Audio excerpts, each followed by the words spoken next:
true path to manifestation. Introduction.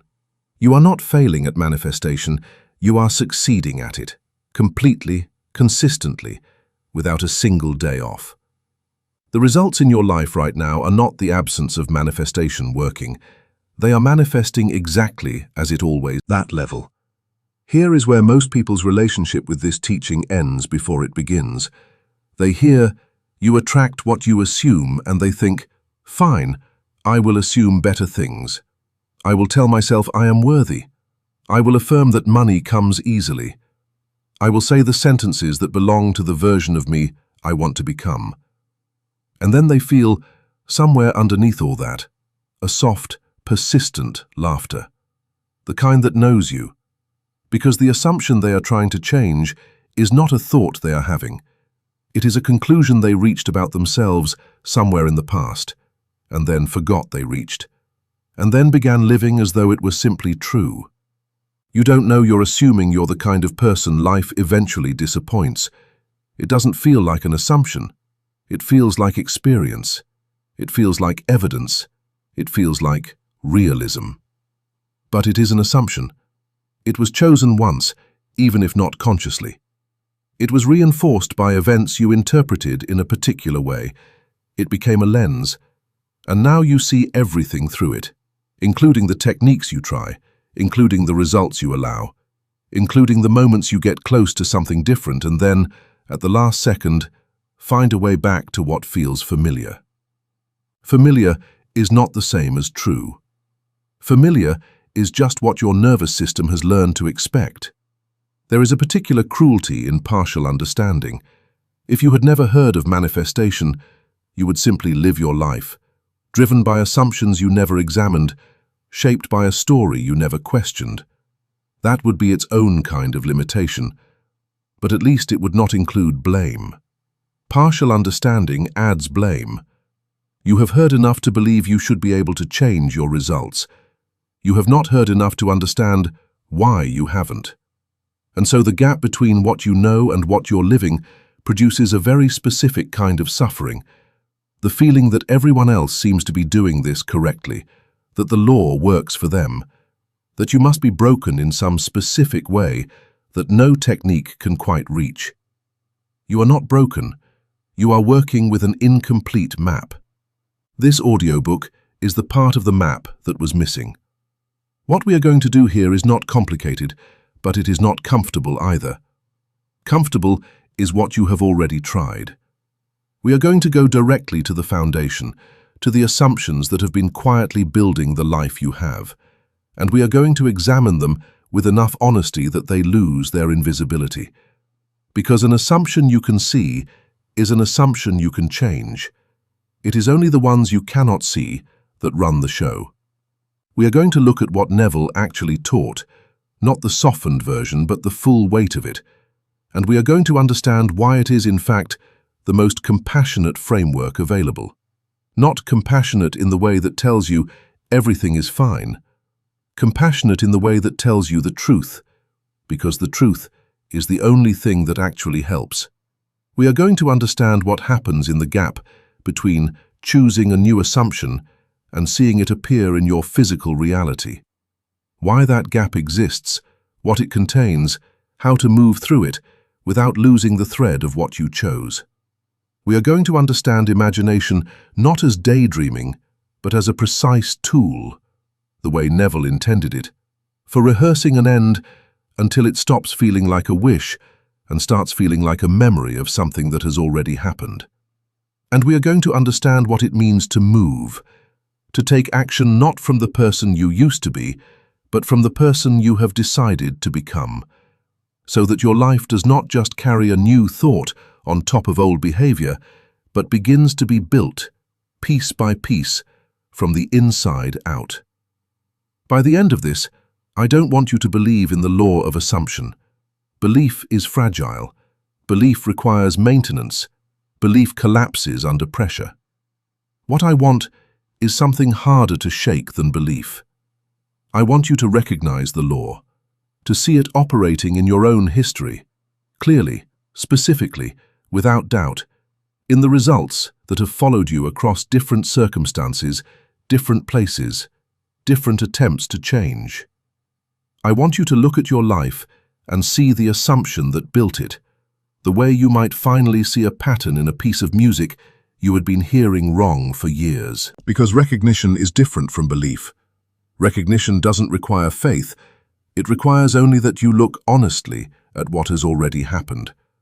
And when you recognize it, when you see exactly how your assumptions have been building your experience with total consistency and total fidelity, the next thought arrives on its own. It is not inspiring, it is simply logical. If my assumptions built all of this without my knowing it, what becomes possible when I finally choose them on purpose? That question is where this audiobook begins, not with hope, not with motivation, with understanding. Chapter 1. What an assumption actually is. There is a word we use constantly without examining what it means: assumption.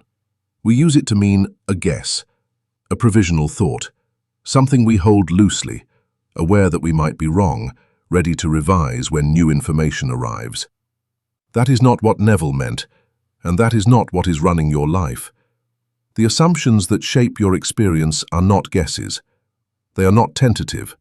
They do not feel like assumptions at all. They feel like observations, like simple, accurate descriptions of how things are. Specifically, how things are for you. You don't assume you're the kind of person who struggles with money. You know it. You have the evidence. You have the history. You have the pattern across years and circumstances and attempts to change. The same outcome arriving in slightly different clothes, confirming the same quiet conclusion every time. That is what makes these assumptions so difficult to reach. A guess you can question. An observation feels like it would be dishonest to question. So you don't question it. You work around it. You try techniques that sit on top of it. You build a practice of positive thinking over a foundation that has not moved. And then you wonder why the structure keeps collapsing. Neville Goddard made a distinction that most of his interpreters miss. He was not talking about conscious assumptions, the ones you can name, examine, and decide to change in an afternoon.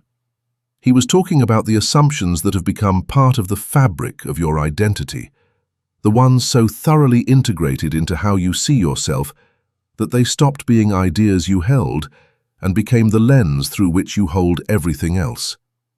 There is a difference between thinking, "I am not very lucky," and living from the assumption that luck is simply not your portion. The first is a thought. You can notice a thought. You can argue with it, replace it, or watch it pass. The second is a ground. You cannot notice the ground you are standing on because noticing requires distance, and you have no distance from it. You are not looking at the assumption, you are looking through it, at everything. This is why changing your thoughts, genuinely, effortfully, with the best intention, often produces so little change in your circumstances. The thoughts sit above the ground. The ground doesn't move. Let me be precise about what an assumption at this level actually contains.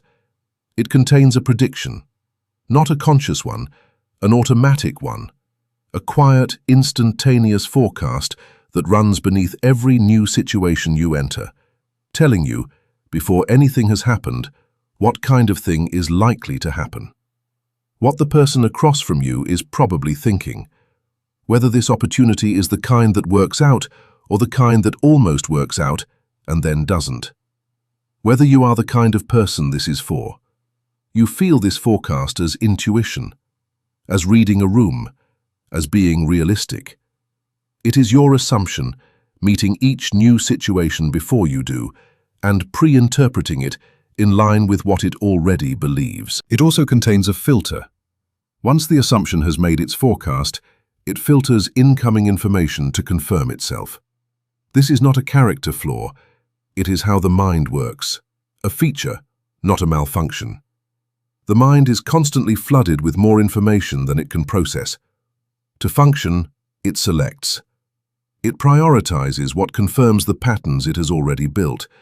It passes over what contradicts them, or reinterprets contradictory information until it fits. This means that evidence against your assumption is arriving constantly. You are not seeing it, or you are seeing it and immediately explaining it away, as a coincidence, as temporary, as something that doesn't quite count, as something that happened to someone else in circumstances that don't really apply to you. The person who assumes they are fundamentally unloved does not notice the small, quiet gestures of care that arrive regularly in their life. They are not lying when they say they feel unloved.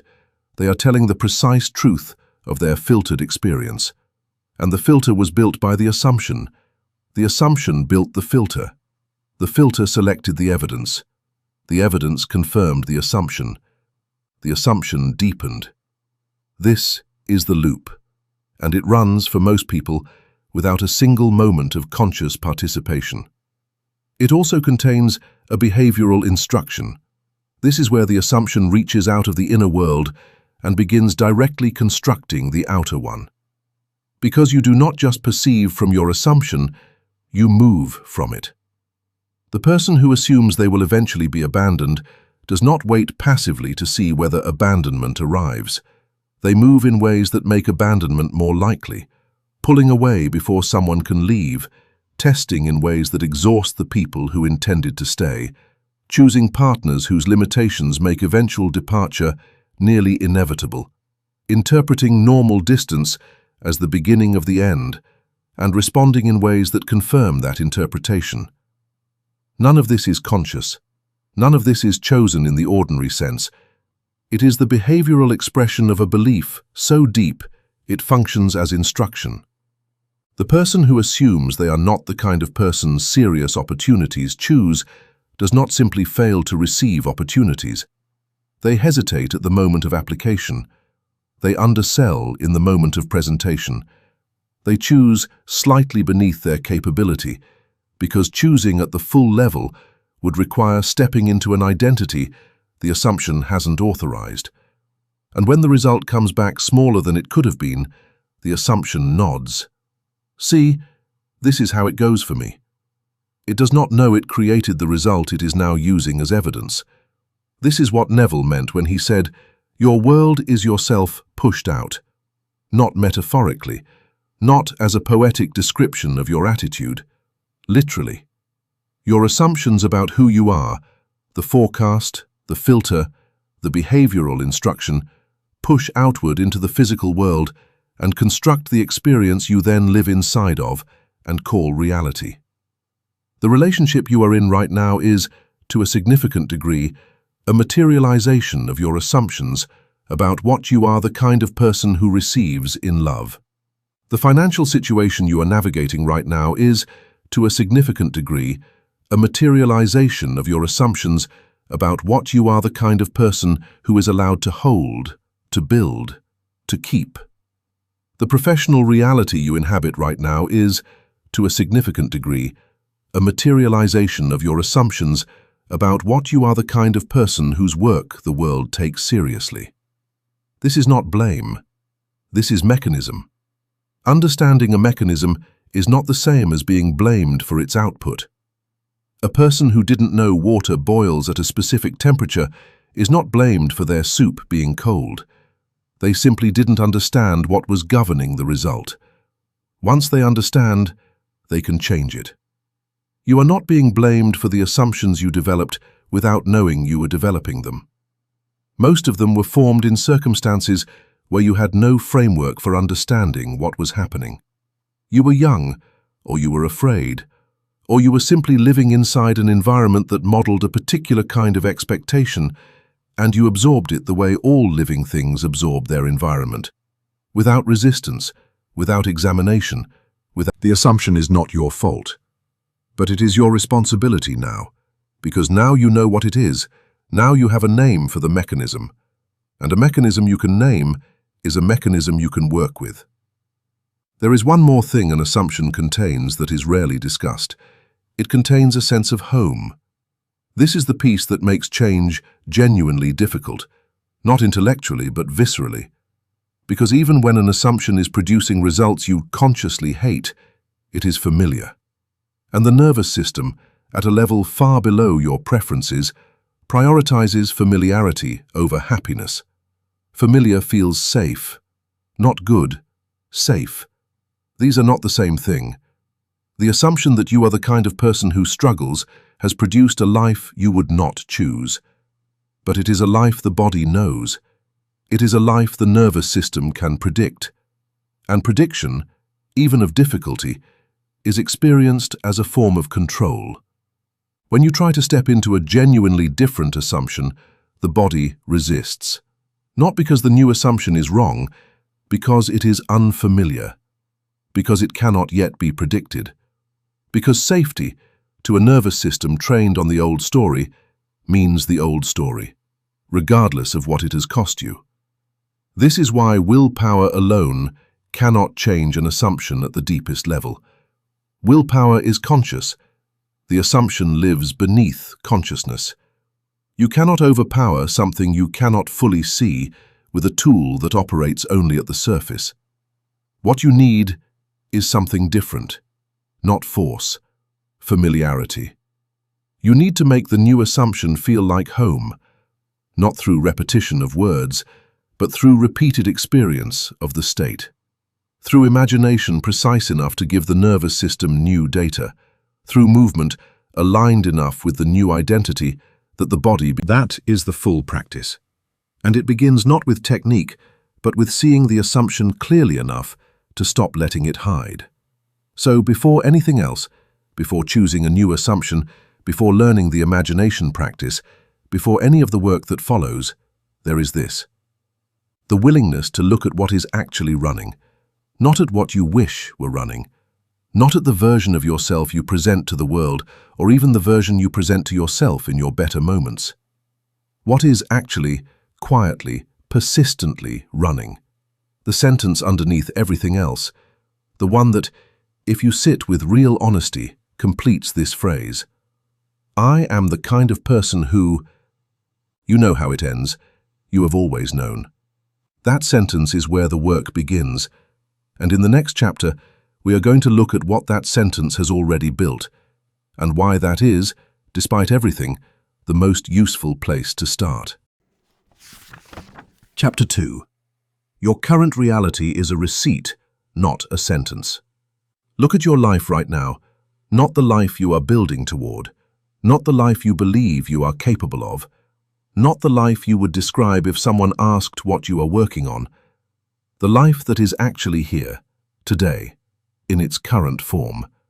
The numbers in your account, the quality of your closest relationships, the work you are doing and whether it feels like expression or like endurance. The way you move through a day, whether there is ease underneath the busyness or whether there is a low, persistent tension that you have learned to call normal. Look at it plainly, without the story that explains why it looks the way it does, without the context that makes it temporary, the exceptions that make it survivable, the comparisons that make it acceptable, just the bare fact of it. Now here is the question Neville's work forces you to ask.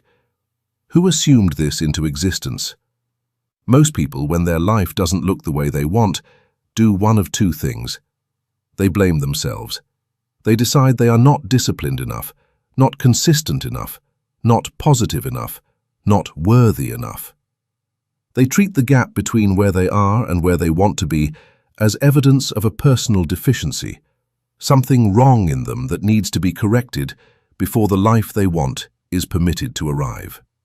Or they blame circumstance, the economy, their upbringing, the people who didn't come through, the timing that was never quite right. They place the cause of their results entirely outside themselves, in a world that has conspired or simply failed to give them what they needed. Both positions feel true from the inside. Both are incomplete. Neville's framework offers a third position, one that is harder to accept than either blame or excuse, because it requires something more uncomfortable than guilt and more demanding than resignation. It requires you to see your current reality as information, not as punishment, not an accident, as information, specifically as a receipt A receipt is a record of a transaction that has already occurred. You do not argue with a receipt. You do not feel guilty about a receipt. You do not look at a receipt and conclude that you are a bad person. You simply read it, clearly, without emotion, as an accurate record of what was exchanged. Your current reality is a receipt for the assumptions you have been holding, every detail of it. The financial number is not random. It sits at approximately the level your deepest assumptions consider normal for someone like you, not necessarily comfortable, but familiar, expected. The kind of number that confirms the story without being so catastrophic that it forces a complete collapse. The relationship dynamic is not a coincidence. It expresses with remarkable fidelity what your assumptions believe you are the kind of person who receives in intimacy. The degree of security, the quality of attention, the amount of effort the other person makes, the distance that persists even in closeness. The professional situation is not simply the result of your skills or your opportunities or your luck. It reflects quite precisely the level at which your assumptions have authorized you to operate, the ceiling they have installed not in the world, but in you, in the moment of hesitation before you speak, in the choice that felt realistic at the time, in the version of yourself you offered when something larger was available. This is not comfortable to read. It is not meant to be. But comfort and usefulness are not the same thing. Here is what makes the receipt metaphor genuinely liberating rather than simply accurate. A receipt is a record of the past. It tells you nothing definitive about what the next transaction will be. You look at a receipt and you see what has already been exchanged. You do not look at a receipt and conclude that all future exchanges are predetermined. The receipt has no authority over what comes next. It only records what has already come. This is the move that most people miss when they look honestly at their results. They look, they see the pattern, they feel the weight of its consistency, and they conclude that the pattern is permanent. That its persistence across years and circumstances is evidence of something fixed about them, something that does not change regardless of what they try. That conclusion is itself an assumption, and it is arguably the most dangerous one, because it takes the receipt, which is simply a record, and promotes it to a sentence, a verdict, a declaration of what is possible for this particular person in this particular life. A sentence forecloses, a receipt simply records. The difference between those two readings of your current reality is the difference between a life that repeats and a life that changes. Let me be precise about what the receipt is actually recording. It is not recording your effort. You may have worked very hard. The receipt does not measure effort. It is not recording your intentions. You may have wanted something better for a long time. The receipt does not measure wanting. It is not recording your potential. You may be capable of far more than your current results suggest. The receipt has no access to potential. It records one thing only: the assumption that was dominant, not in your conscious mind, but at the level of identity, during the period that produced these results. That is the only variable it tracks, which means that when you change that variable, genuinely, at the level of identity rather than the level of conscious thought, the receipt changes. Not immediately, not without the lag that exists between a new assumption and its materialization in the physical world. But inevitably, a different assumption produces a different receipt. This is not a promise. It is the logic of the mechanism. There is a particular feature of the receipt that deserves careful attention. It tends to be consistent across domains that seem unrelated.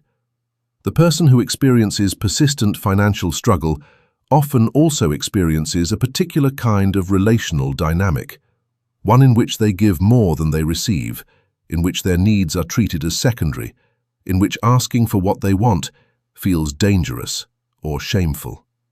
The person who cannot seem to be fully seen in their work often also experiences a particular kind of social invisibility, the sense of being present in a room without quite landing in it, of contributing without being credited, of being liked without being truly known. Here is what makes the receipt metaphor genuinely liberating rather than simply accurate. A receipt is a record of the past. It tells you nothing definitive about what the next transaction will be. You look at a receipt and you see what has already been exchanged.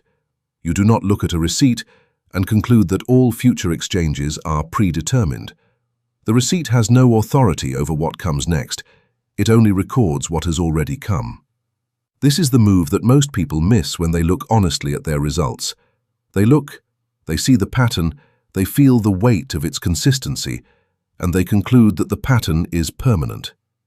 That its persistence across years and circumstances is evidence of something fixed about them, something that does not change regardless of what they try. That conclusion is itself an assumption, and it is arguably the most dangerous one.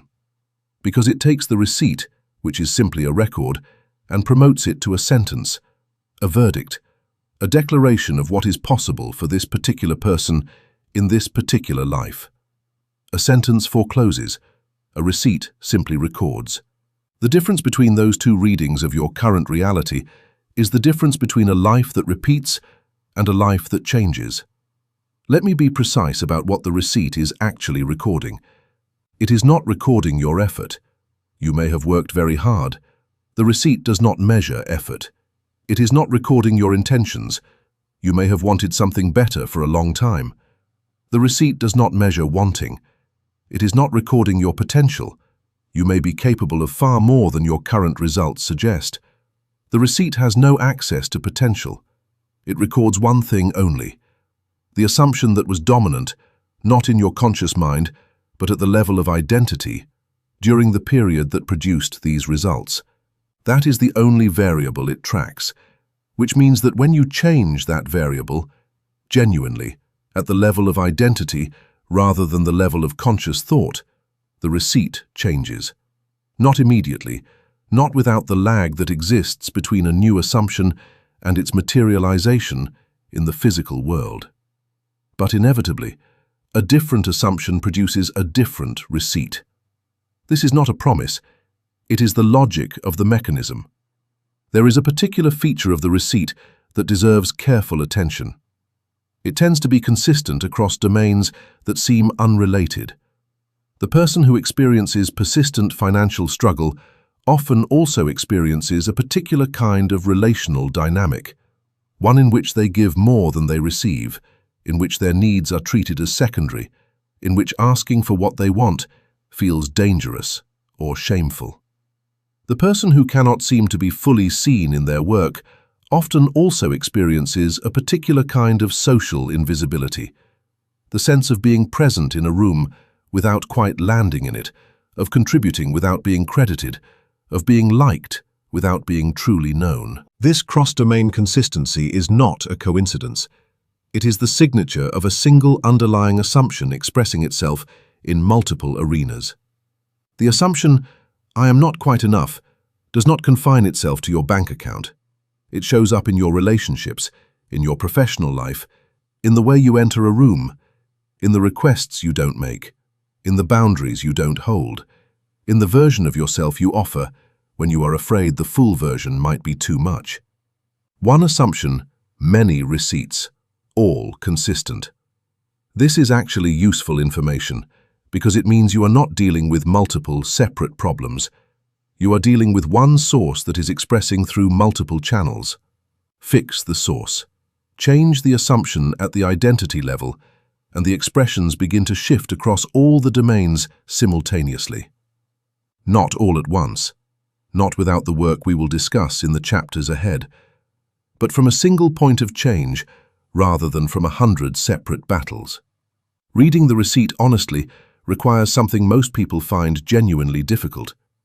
It requires separating the observation from the verdict. You can look at your financial situation and observe, this is the level my assumptions have authorized up to now. That is a neutral observation. It contains information. It points toward what needs to change. Or you can look at your financial situation and conclude, this is what I deserve. This is the ceiling of what I am worth. This is the limit of what is possible for me. That is a verdict. It contains no information. It points toward nothing except more of the same. The observation opens a door. The verdict locks it. Most people, when they try to look honestly at their results, slide from observation into verdict without noticing the transition. The movement happens in a fraction of a second. The honest look becomes the familiar collapse. The information becomes the sentence, and the receipt is promoted once again to a permanent ruling on what this life will contain. The practice at this stage is simply to notice that transition. To catch the moment, the observation becomes the verdict. To return to the neutral reading. To hold the information as information rather than as conclusion. This is harder than it sounds, because the verdict feels true. It feels like realism. It feels like the honest acknowledgement of what the evidence shows. But realism is not the same as accuracy. The realistic reading of a period of history does not determine the next period. It describes what the previous assumptions produced. Nothing more. There is one more dimension of the receipt worth examining. Some of what your current reality contains is not the expression of your deepest assumptions. Some of it is the expression of other people's assumptions, absorbed, inherited, mistaken for your own. This is particularly true for the assumptions formed earliest in the environment you did not choose, around the people whose beliefs about the world and about you shaped your sense of what was normal before you had any framework for evaluation. A child who grows up inside the assumption that money is scarce, that effort is never quite rewarded, that security is always provisional, absorbs that assumption the way they absorb language, without examination, without consent, as simply the texture of the world. And then they carry it forward, into circumstances far removed from the original environment, into a life that has none of the original conditions, into opportunities that the original assumption cannot recognize as opportunities because it was formed in a context where such things did not exist. You may be living inside an assumption that was never yours. You may be carrying a receipt for a transaction someone else made. This is worth sitting with quietly, not as an excuse, not as a place to deposit blame for your circumstances, as information. Because an assumption you inherited is no different mechanically from an assumption you formed yourself. It operates the same way. It produces the same results. It requires the same change. But knowing where it came from can dissolve some of the weight of it, can make it slightly easier to hold it at a distance, to see it as something that arrived in you from outside, rather than something that emerged from inside as a fundamental truth about your nature. It arrived. That means it was never permanently installed, which means it can leave. This cross-domain consistency is not a coincidence. It is the signature of a single underlying assumption expressing itself in multiple arenas. The assumption, "I am not quite enough," does not confine itself to your bank account. It shows up in your relationships, in your professional life, in the way you enter a room, in the requests you don't make, in the boundaries you don't hold, in the version of yourself you offer when you are afraid the full version might be too much. One assumption, many receipts, all consistent. This is actually useful information because it means you are not dealing with multiple separate problems. You are dealing with one source that is expressing through multiple channels. Fix the source. Change the assumption at the identity level, and the expressions begin to shift across all the domains simultaneously. Not all at once, not without the work we will discuss in the chapters ahead, but from a single point of change rather than from 100 separate battles. Reading the receipt honestly requires something most people find genuinely difficult. It requires separating the observation from the verdict. You can look at your financial situation and observe, this is the level my assumptions have authorized up to now. That is a neutral observation. It contains information. It points toward what needs to change.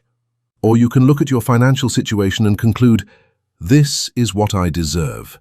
This is the ceiling of what I am worth. This is the limit of what is possible for me.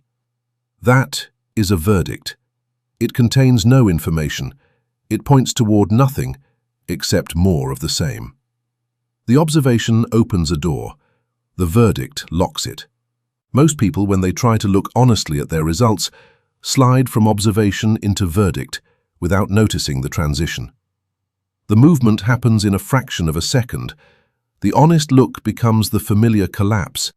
The information becomes the sentence, and the receipt is promoted once again to a permanent ruling on what this life will contain. The practice at this stage is simply to notice that transition. To catch the moment, the observation becomes the verdict. To return to the neutral reading. To hold the information as information rather than as conclusion. This is harder than it sounds, because the verdict feels true. It feels like realism. It feels like the honest acknowledgement of what the evidence shows. But realism is not the same as accuracy. The realistic reading of a period of history does not determine the next period. It describes what the previous assumptions produced. Nothing more. There is one more dimension of the receipt worth examining. Some of what your current reality contains is not the expression of your deepest assumptions. Some of it is the expression of other people's assumptions, absorbed, inherited, mistaken for your own. This is particularly true for the assumptions formed earliest in the environment you did not choose, around the people whose beliefs about the world and about you shaped your sense of what was normal before you had any framework for evaluation. A child who grows up inside the assumption that money is scarce, that effort is never quite rewarded, that security is always provisional, absorbs that assumption the way they absorb language, without examination, without consent, as simply the texture of the world. And then they carry it forward, into circumstances far removed from the original environment, into a life that has none of the original conditions, into opportunities that the original assumption cannot recognize as opportunities because it was formed in a context where such things did not exist. You may be living inside an assumption that was never yours. You may be carrying a receipt for a transaction someone else made. This is worth sitting with quietly, not as an excuse, not as a place to deposit blame for your circumstances, as information. Because an assumption you inherited is no different mechanically from an assumption you formed yourself. It operates the same way. It produces the same results. It requires the same change. But knowing where it came from can dissolve some of the weight of it, can make it slightly easier to hold it at a distance, to see it as something that arrived in you from outside, rather than something that emerged from inside as a fundamental truth about your nature. It arrived. That means it was never permanently installed, which means it can leave. Chapter 3. The script running underneath. Every person is living inside a story. Not the story they tell at dinner parties, not the story they post about, not even the story they tell themselves when they are feeling generous and optimistic about who they are and where they are going. A deeper story, one that was written so early and revised so quietly and confirmed so consistently by the events that followed that it stopped feeling like a story at all. It feels like a biography, like just the facts of a life, like the honest account of what a person who knows themselves well would offer if asked to describe their experience with real accuracy. It is not a biography, it is a script. And the difference between those two things is the most important distinction this audiobook will make. Biography records what happened. A script determines what happens next. Biography is passive. It is the accumulation of events shaped by circumstance, by chance, by the choices of others as much as your own. A script is active. It selects, from the infinite range of what could happen, the experiences that confirm what it already believes. It filters the available reality until what remains matches the story it was written to tell. When you look at your life and see a pattern, the same kind of relationship recurring, the same financial ceiling reasserting itself, the same moment of almost, followed by the familiar retreat, You are not looking at biography. You are looking at a script in performance. The characters change.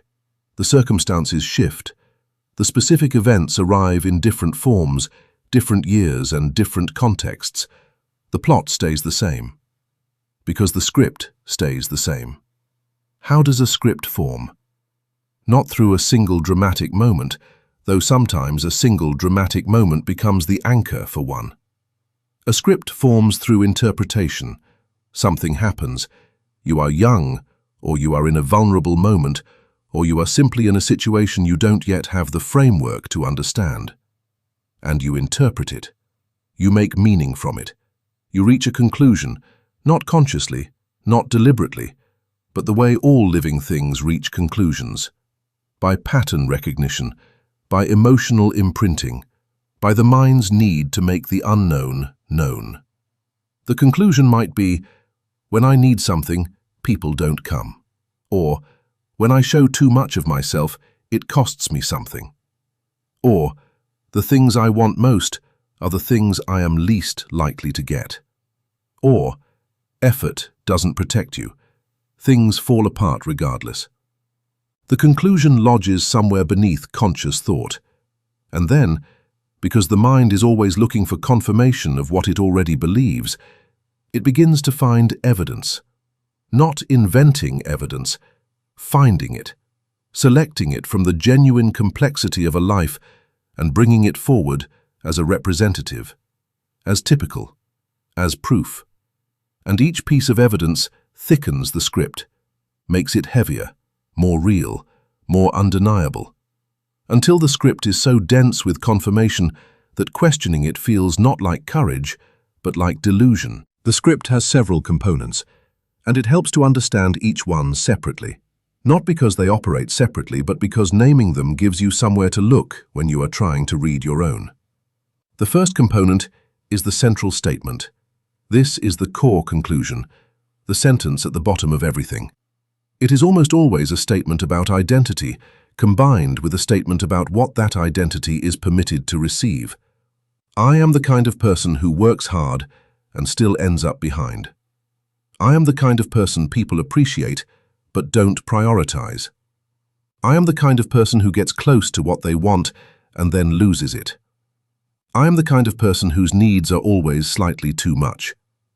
I am the kind of person who is fine, but never quite more than fine.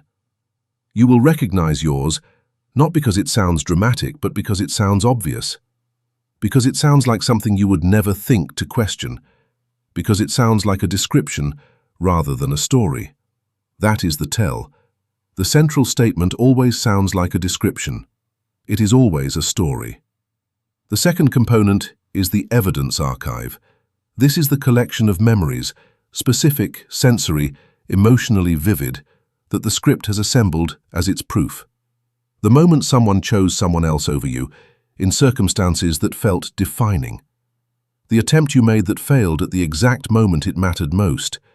The time you were honest about what you wanted, and it was used against you, or ignored, or met with a response that confirmed you were asking for too much. The period of genuine effort that produced nothing, or worse, produced something and then had it taken back. These memories do not feel like a collection. They feel like reality. They feel like the representative sample of what a life like yours tends to contain.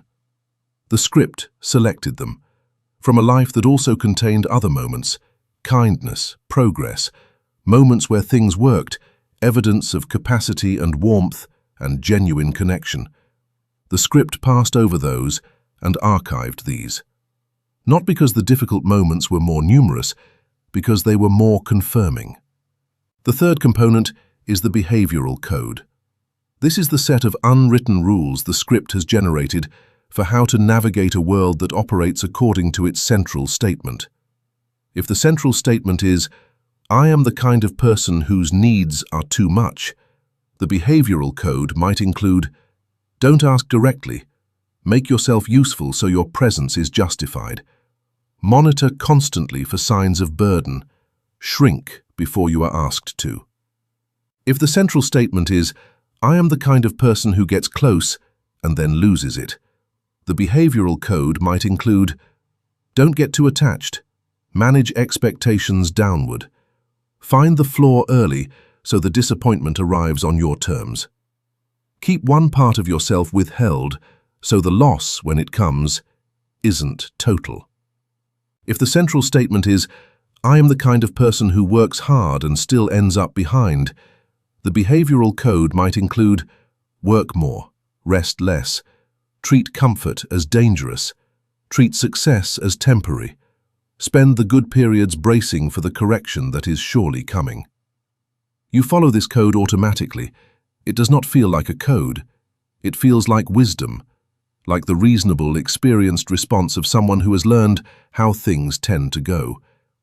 It is the script, managing your behavior to produce the results it was written to confirm. The fourth component is the tolerance threshold. This is perhaps the most subtle and the most powerful in terms of its effect on daily experience.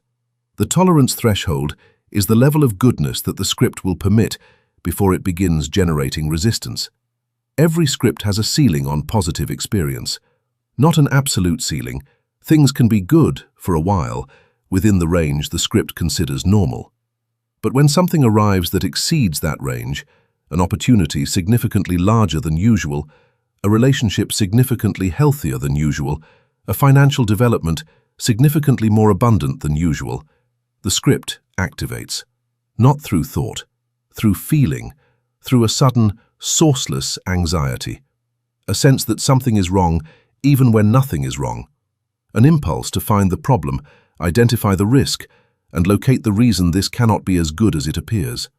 Or through behavior, through the unconscious sabotage that arrives just as something is working, the conversation that derails the relationship at the wrong moment, the decision that undercuts the professional opportunity, the spending pattern that corrects the financial expansion back down toward familiar territory. The script is not malicious.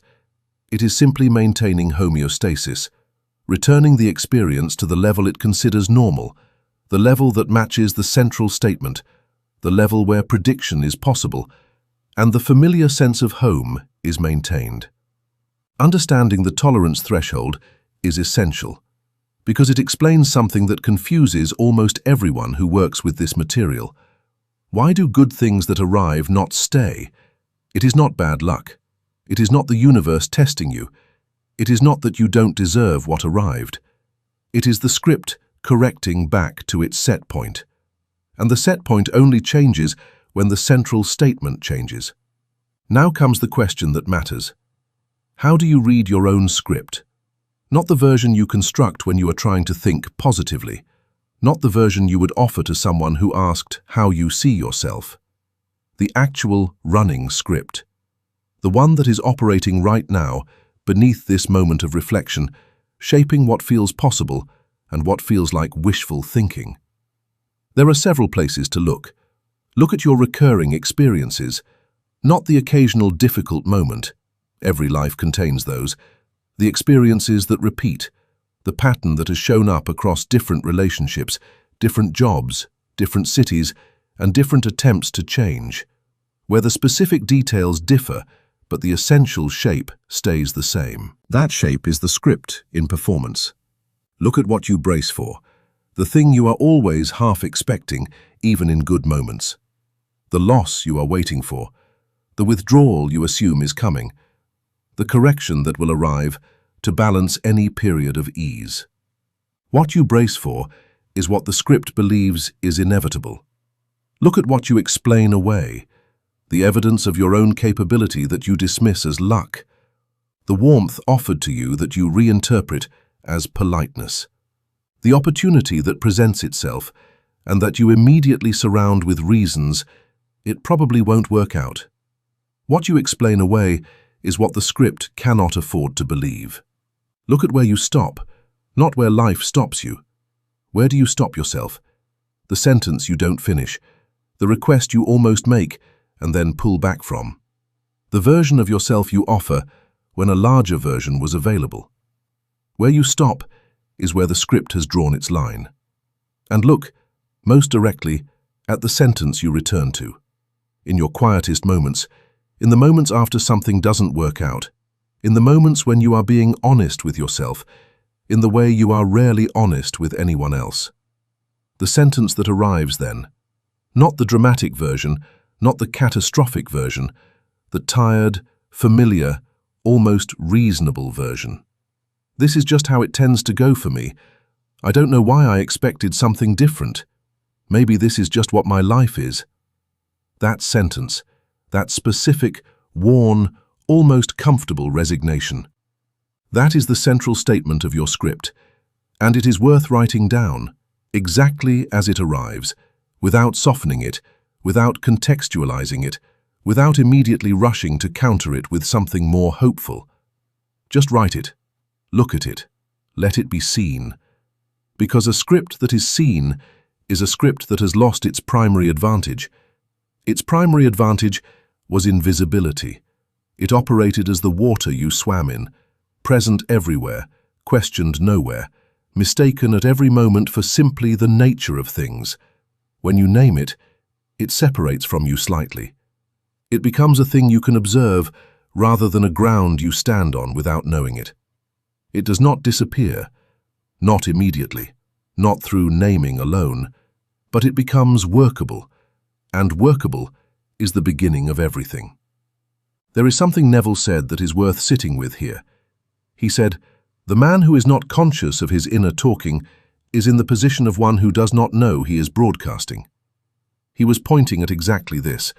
Most people are broadcasting constantly, sending out through their assumptions and their inner narrative and their automatic way of inhabiting themselves a signal that is precise, consistent, and powerful. They just don't know they're doing it. They think their outer life is happening to them. They do not see it as a transmission. They do not recognize the signal they are sending or the reality it is constructing. Reading your script is the act of finally sitting down at the broadcast equipment and understanding what you have been transmitting. Not to feel guilty about it, not to perform shock at how consistent it has been, simply to know. Because you cannot change a broadcast you cannot hear. In the next chapter, we will do the most important thing this audiobook will ask of you. Not the most difficult, the most important. We will choose a new assumption, not from wishful thinking, not by picking the grandest possible version of what you want and deciding to believe it despite everything your experience has told you. From the only place a genuine new assumption can be chosen. From the quiet, clear recognition of what the old assumption has been, combined with the equally clear recognition that it was never a fact. It was always a story. And stories, unlike facts, can be rewritten. Chapter 4. How to choose a new assumption. This is the moment most people get wrong, not because they lack sincerity, not because they don't want the change badly enough, not because the law doesn't work, because they choose from the wrong place. They look at what they want, the financial number, the relationship, the level of recognition, the quality of life, and they reverse engineer an assumption that would produce it. They decide they will now believe they are abundant, loved, successful, worthy. They say the sentences, they write them down, they repeat them with intention. And underneath all of it, something older and heavier sits completely unmoved, watching, waiting for the performance to end so it can get back to work. Choosing a new assumption is not a performance. It is not the selection of a preferred belief from a menu of options. It is not the decision to think differently about yourself while the deeper layer of you remains unchanged. It is something more precise than that, and something, in a way, more modest. Because the mistake almost everyone makes when they attempt this is scale. They try to move from one end of the spectrum to the other in a single act of decision. From, "I am the kind of person who always ends up behind," to, "I am abundant, and money flows to me effortlessly." From, "I am the kind of person people eventually leave," to, "I am deeply loved, and my relationships are fulfilling and secure." The distance between those statements is not just conceptual, it is felt. The body knows the distance. The nervous system registers it. And the gap between where you actually live and where you are trying to arrive produces not conviction, but a particular kind of inner dissonance, a sense of pretending that is so uncomfortable, so transparent to your own deeper knowing, that the new assumption cannot take root. You cannot plant something in the ground that is actively rejecting it. The ground needs to be prepared. Neville spoke about this in terms of the feeling of the wish fulfilled. He was not talking about forcing yourself to feel excited about something you don't yet believe. He was talking about something quieter and more specific. The feeling that exists inside the state you want to occupy. The emotional texture of a life lived from a different assumption. Not the peak moments of that life, the ordinary moments. The way a person who genuinely assumes they are financially secure feels while paying a bill. Not relieved, not tense, not performing gratitude, simply fine, matter of fact. The way you feel when you pay for something you know you can afford. The way a person who genuinely assumes they are loved feels when someone they care about doesn't respond immediately. Not anxious, not scanning for meaning, not constructing narratives, simply at ease, trusting the ordinary rhythms of another person's life without making them a referendum on your worth. That texture, that ordinary, unperformed, unremarkable feeling of someone for whom the assumption is simply true. That is what you are choosing, not the dramatic version, the ordinary version. So, how do you actually do this? The first step is the most counterintuitive. You do not begin by choosing what you want to assume. You begin by fully acknowledging what you currently assume. Not to reinforce it, not to wallow in it, not to spend another hour confirming how deeply the old story runs.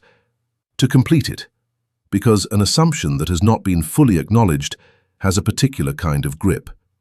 It operates in the half-light, not quite seen, not quite hidden, present enough to govern your experience, obscured enough to resist examination. Full acknowledgement brings it into the open. You say, internally or on paper, wherever you can be most honest, here is what I have been assuming. Here is the central statement. Here is what I have taken for years or decades to be simply true about the kind of person I am and the kind of life I lead. You say it without softening, without the qualifying clause that makes it less stark, without the immediate following, but I know that's not really true, that rushes to rescue you from the discomfort of the full weight of it. You let it sit, acknowledged, complete, seen. This act alone shifts something, not dramatically, but genuinely, because the assumption, once fully named, stops being the water you swim in. It becomes an object, something you can look at rather than something you are perpetually looking through, and an object can be set down. The second step is to question its status, not its content, whether the events it is based on actually happened, whether the evidence it has assembled is real. Most of it is real. The events occurred. The pattern exists. The evidence is genuine. Question its status. Is this a fact, a fixed, permanent, structural feature of reality that cannot be otherwise? Or is this a conclusion, a meaning assigned to events, reasonable given the information available at the time, but assigned nonetheless, chosen, interpretive, rather than definitive? The distinction matters enormously. Facts are unchangeable. You cannot decide that gravity works differently. You cannot assume your way out of the laws of physics. Conclusions can be revised. Interpretations can be updated. Meanings assigned in one context can be reassigned in another. Not dishonestly, not through denial of what happened, but through the recognition that what happened does not carry its meaning built in. The meaning was added by you, in a moment of interpretation that felt like perception, but was, in fact, creation. The child who concluded from early experience that their needs were too much was not lying. They were interpreting, accurately, the signals available to them in that environment. But the conclusion was not delivered with the events. It was constructed around them, which means it can be reconstructed, not erased, not pretended away. Reconstructed, given a different meaning that is equally honest, equally supportable, and radically more useful. The third step is to choose the adjacent assumption, not the opposite, the adjacent. This is the key technical point that most treatments of this material miss entirely. The opposite of "I am the kind of person who always ends up behind" is something like "I am abundant and prosperous, and money flows easily into my life." And that opposite is too far. The nervous system cannot reach it from where you are. The gap produces dissonance rather than conviction. The new assumption cannot be inhabited because it is too unfamiliar to feel like anything other than a script you are reading. The adjacent assumption is different. It is one step away from where you are, close enough to be believable, genuinely believable, not performatively believable, far enough to represent real movement. "I am the kind of person who always ends up behind" might become "I am the kind of person who is learning what financial stability actually requires, and finding I am more capable of it than I assumed." Or even simpler, "I am the kind of person for whom things are beginning to work out for. Not everything always works out for me." Not, "I am abundant beyond measure. Things are beginning to work out for me." That sentence has movement in it. It acknowledges where you are without being imprisoned by it. It points towards something without demanding that you pretend you are already there. And crucially, it is believable. The nervous system can inhabit it without immediate rejection. That believability is not a compromise, it is the mechanism. Because a new assumption only begins to generate new results when it can be genuinely inhabited, when it can be felt, not just recited, when the body can settle into it, even briefly, rather than simply performing it while something older objects underneath. The adjacent assumption is the one you can actually live in. And a new assumption you can live in, even imperfectly, will outperform a grand assumption you can only perform. There is a question worth asking when you are identifying your adjacent assumption. Not, "What do I want?" That question points toward the destination. It is useful eventually, but it is the wrong starting point because it orients you toward what you lack rather than toward who you are becoming. The question that locates the adjacent assumption is different. Who would I be if the central statement of my script was simply not true? Not, who would I be if the opposite were true? That is still too far, still oriented around reversal rather than release. Who would I be if the central statement simply weren't there?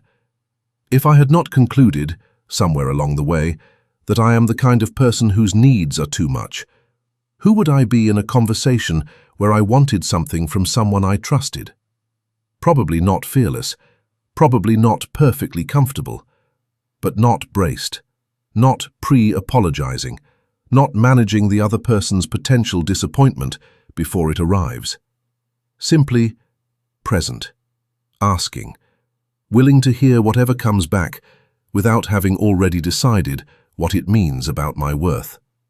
That person, that slightly unburdened, slightly more present version of you, is the adjacent assumption made visible. That is who you are choosing to be. The fourth step is to give the new assumption a body. This is where most people stop too soon. They identify the new assumption. They feel, briefly, the opening it represents, and then they leave it as a thought. A better thought than the one before, a more useful orientation, a direction they intend to move in. And a thought without a body fades. It does not take root because it has no physical anchor, no sensory memory, no moment of actual lived experience to which the nervous system can return. Giving the new assumption a body means finding, or constructing in imagination, a specific, concrete, sensory moment that belongs to the person who holds this assumption naturally. Not a fantasy, a moment. The specific feeling in your body when you sit across from someone who genuinely wants to hear what you think, and you simply speak, without editing, without monitoring, without bracing.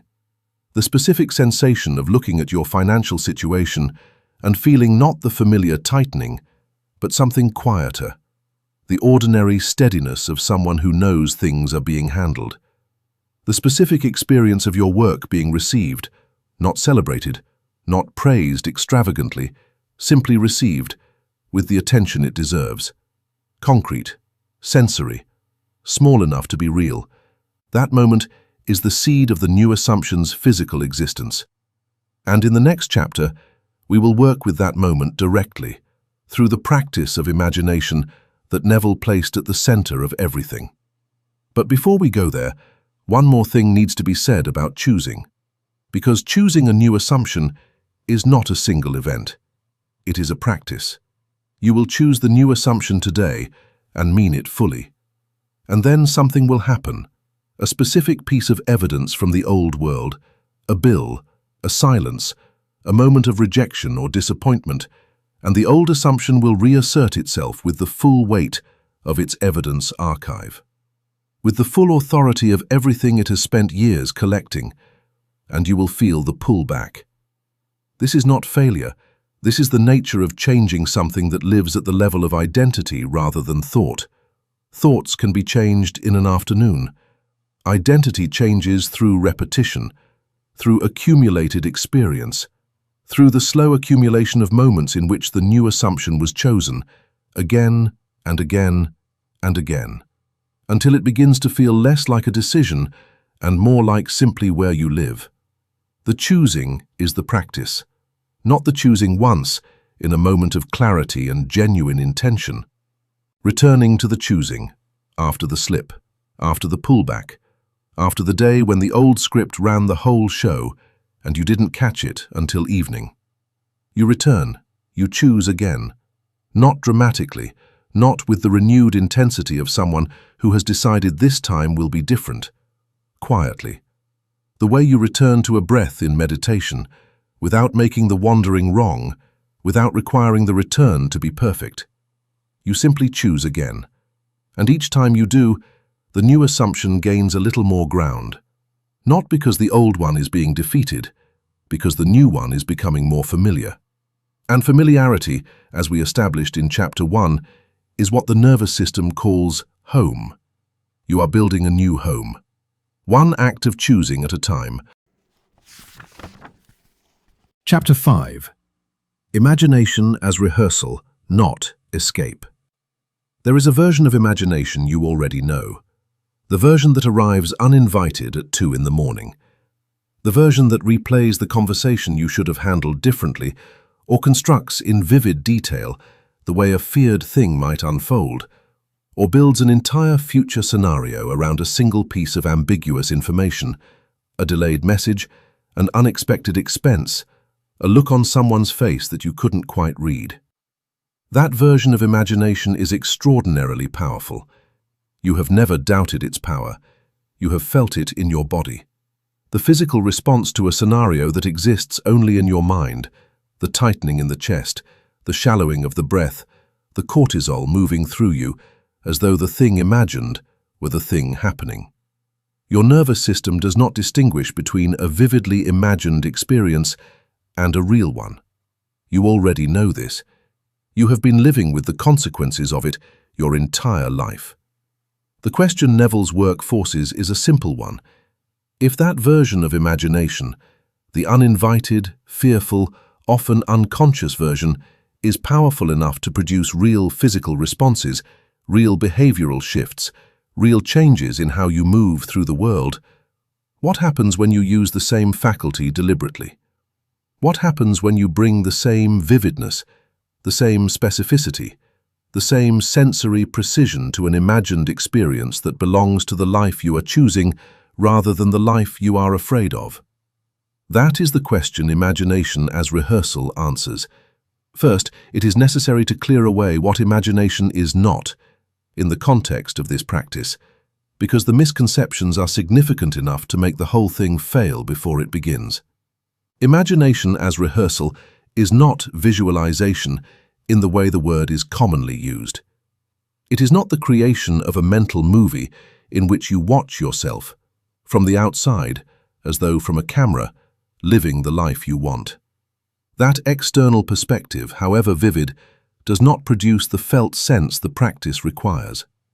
You are watching a character. You are not inhabiting one.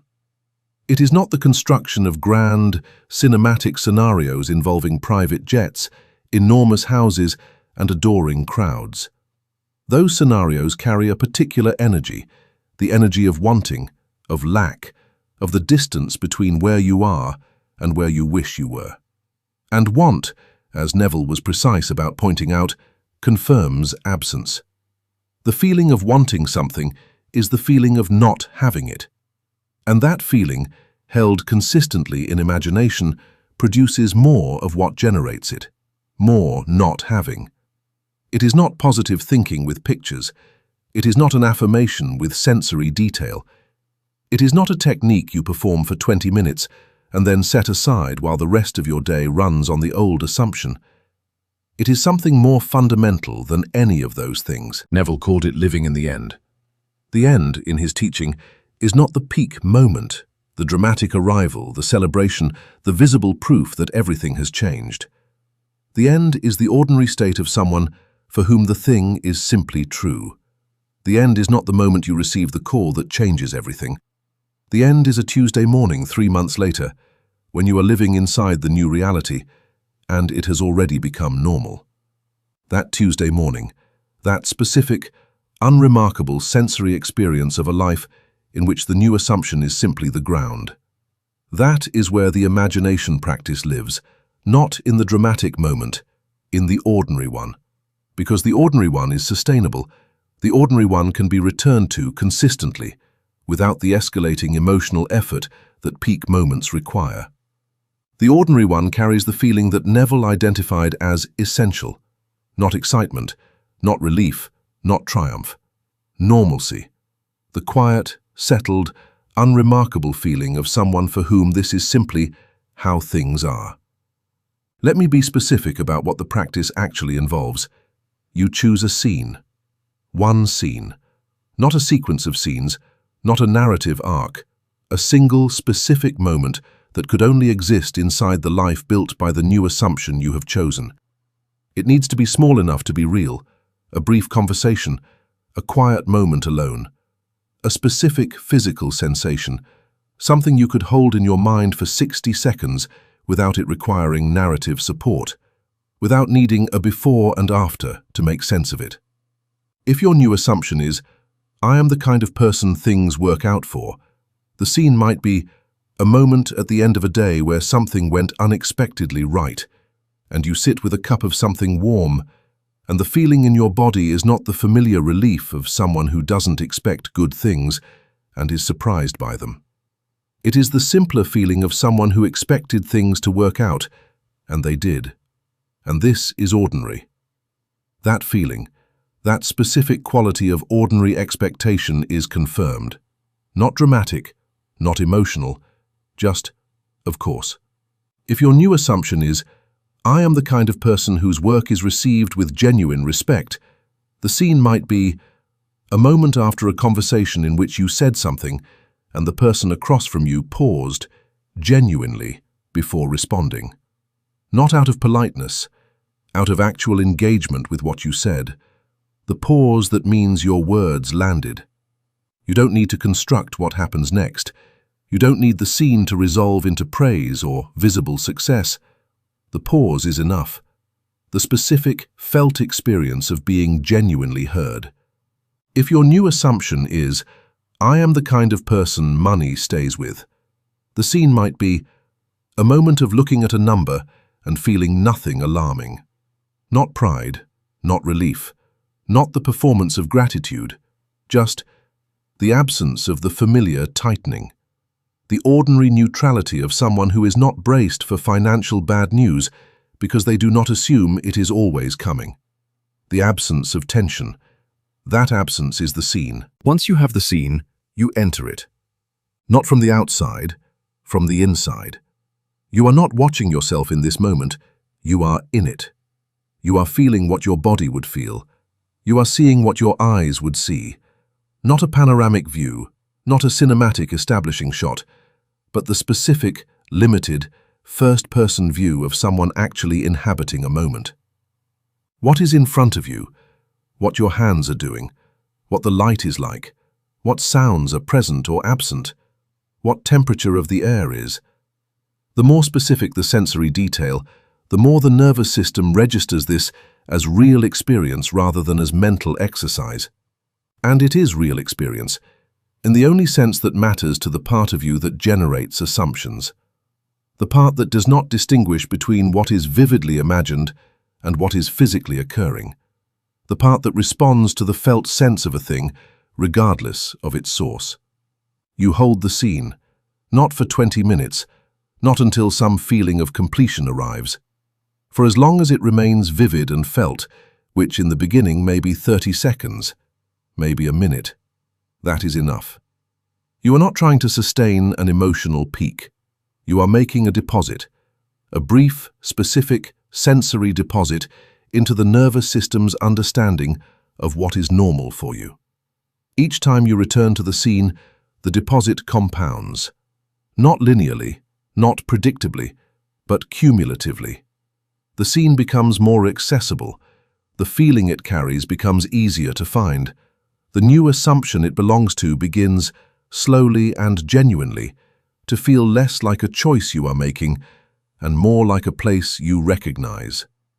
There is a quality Neville returned to again and again in his lectures that is worth dwelling on. He called it the feeling of a wish fulfilled.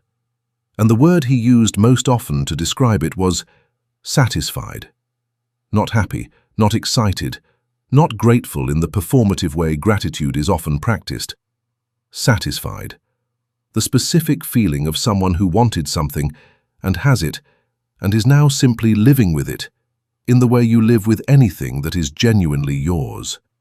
Without the effortful appreciation of someone who knows they might lose it, without the performed contentment of someone who is trying to feel a way they don't quite feel. The relaxed, unannounced, unremarkable satisfaction of someone for whom this is simply the texture of life now. That quality, satisfied, is the target feeling of the imagination practice, not as a peak to reach, as a ground to settle into, even briefly, even imperfectly, even for 30 seconds before the mind wanders back to the ordinary concerns of the day. Those 30 seconds are doing something. They are showing the nervous system a different normal. And the nervous system, once shown something enough times, begins to expect it. And expectation, quiet, settled, unremarkable expectation, is the assumption operating at its most powerful. Now, a practical question needs to be addressed. When do you do this? Neville was specific about 2 moments he considered particularly powerful for the imagination practice. The first is the hypnagogic state, the threshold between waking and sleep, when the conscious mind has begun to loosen its grip and the deeper layers of the psyche are more accessible. The moment just before you fall asleep, when thoughts become slightly strange and the boundary between imagination and experience becomes genuinely porous. In that state, the scene you hold does not feel like a mental exercise. It feels closer to experience. The nervous system is already shifting into a mode where the distinction between imagined and real is less firmly maintained. And what you plant in that state goes into deeper ground than what you plant in full waking consciousness. This does not require a formal practice. It requires only that the last deliberate direction you give your imagination before sleep is the scene you have chosen. Not a list of affirmations, not a review of the day. The scene. The specific, sensory, first-person moment of ordinary life inside the new assumption. Let that be the last thing the mind holds before it lets go. The second moment Neville identified is just after waking, before the full agenda of the day has assembled itself, before the inbox has been checked, before the accumulated weight of current reality has re-established its claim on your attention. In those first minutes, the mind is still relatively open, still in the vicinity of the looseness that sleep produces. And a few minutes in the scene, before the day begins, insisting on what it needs from you, anchors the new assumption at the beginning of the waking state, rather than leaving it to be crowded out entirely by everything that follows. These two threshold moments are not the only times the practice is useful, but they are the times when it is most powerful.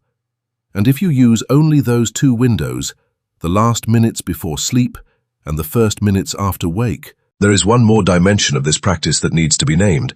What happens when the scene won't come? When you sit down with the intention of inhabiting the moment and the mind refuses to cooperate, sliding instead into the familiar worry, the practical concern, the review of what is not working, the quiet insistence of the old assumption that this is all somewhat pointless.